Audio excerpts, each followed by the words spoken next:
Parte 10. Sempre que o discurso chegava a esta necessidade de gastar dinheiro, Gregor sempre soltava a porta primeiro e se jogava no sofá de couro frio ao lado da porta, pois ele estava quente de vergonha e tristeza. Muitas vezes, ele deitou-se ali durante todas aquelas longas noites, nunca dormiu um pouco e apenas arranhou o couro por horas. Ou ele não poupou grande esforço de empurrar uma poltrona em direção à janela. Depois, rastejando pelo parapeito da janela e encostando-se na poltrona, encostando-se à janela, aparentemente, apenas em alguma memória da coisa libertadora que costumava estar nela para ele olhar pela janela. Pois dia após dia, ele via as coisas que estavam apenas um pouco mais longe com o aumento da distinção. Ele não via mais o hospital oposto, cuja visão muito frequente ele havia amaldiçoado no passado. E se ele não soubesse que ele vivia na Charlotte Estate silenciosa, mas completamente urbana, ele poderia ter pensado que estava olhando pela janela para um terreno baldio, no qual o céu cinza e a terra cinza se uniam indistintamente. A irmã, atenta, só teve que ver 2 vezes que a poltrona estava junto à janela, quando cada vez que ela tinha arrumado a sala, empurrou a poltrona de volta para a janela e até mesmo deixou a faixa interna aberta a partir daí. Se ao menos Gregory pudesse ter falado com a irmã e agradecido por tudo que ela teve que fazer por ele, ele teria sido capaz de suportar mais facilmente os serviços dela, mas ele sofreu com isso. A irmã, é claro, tentou desfocar o máximo possível o embaraço de tudo. E, quanto mais tempo passou, melhor ela conseguiu, é claro, mas Gregor também viu tudo com mais precisão com o tempo. Já a entrada dela era terrível para ele. Logo que entrou, ela correu, sem tomar tempo de fechar a porta. Por mais que tivesse cuidado de poupar a todos a visão do quarto de Gregor, direto para a janela e a rasgou com suas mãos apressadas, como se ela estivesse quase sufocando. E mesmo que ainda estivesse tão frio, ela ficou junto à janela por um tempo e respirou profundamente. Com este correr e barulho, ela assustava Gregor 2 vezes ao dia.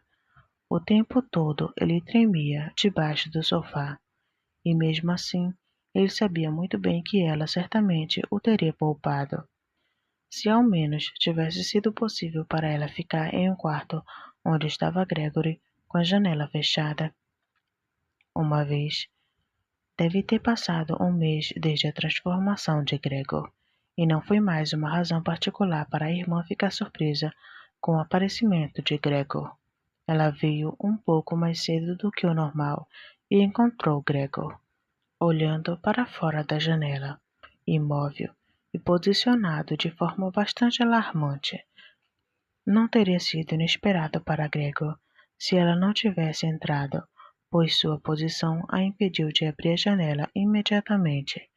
Mas não só ela não entrou, como até voltou e fechou a porta. Um estranho poderia ter pensado que Gregor a tinha escondido e queria mordê-la. Gregor, claro, escondeu-se imediatamente debaixo do sofá, mas teve que esperar até o meio-dia antes que a irmã voltasse, e ela parecia muito mais inquieta do que de costume.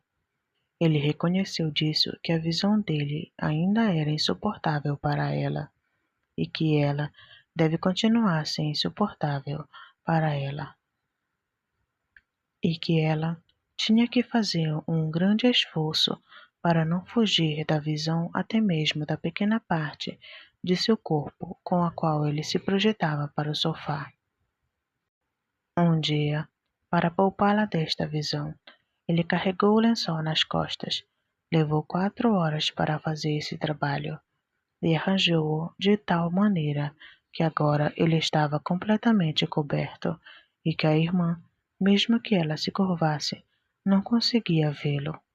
Se ela não achasse que este lençol era necessário, então ela poderia tê-lo removido, porque era claro o suficiente que não poderia fazer parte do prazer de Gregor se fechar completamente. Mas ela deixou o lençol como estava, e Gregor até pensou que ele pegou um olhar agradecido quando levantou cuidadosamente o lençol um pouco com a cabeça para ver como a irmã reconheceu o novo mobiliário. Durante a primeira quinzena, os pais não puderam vir ante ele, e ele frequentemente os ouvia reconhecendo plenamente o trabalho atual da irmã, ao passo que antes eles tinham ficado muitas vezes aborrecidos com a irmã porque ela lhes aparecera como uma menina um tanto inútil. Agora, porém, tanto o pai como a mãe esperavam muitas vezes fora do quarto de Gregor, enquanto a irmã o limpava, e assim que ela saía, ela tinha que lhes dizer exatamente como era o quarto, o que Gregor havia comido, como ele se comportara desta vez, e se talvez houvesse uma pequena melhora. A propósito, a mãe queria visitar Gregor relativamente cedo, mas o pai e a irmã primeiro asseguravam, com argumentos de razão, que Gregor escutou com muita atenção e que ele aprovou completamente. Mais tarde, porém, eles tiveram que ser refreados pela força, e quando ela gritou: "Deixe-me ir até Gregor, ele é meu filho desafortunado. Você não entende o que eu tenho que ir até ele", pensou então Gregor. Então, talvez fosse bom se a mãe entrasse. Não todos os dias, é claro, mas talvez uma vez por semana. Ela entendia tudo muito melhor do que a irmã que, apesar de toda a sua coragem, era apenas uma criança, e que no final, talvez só tivesse assumido uma tarefa tão difícil por imprudência infantil.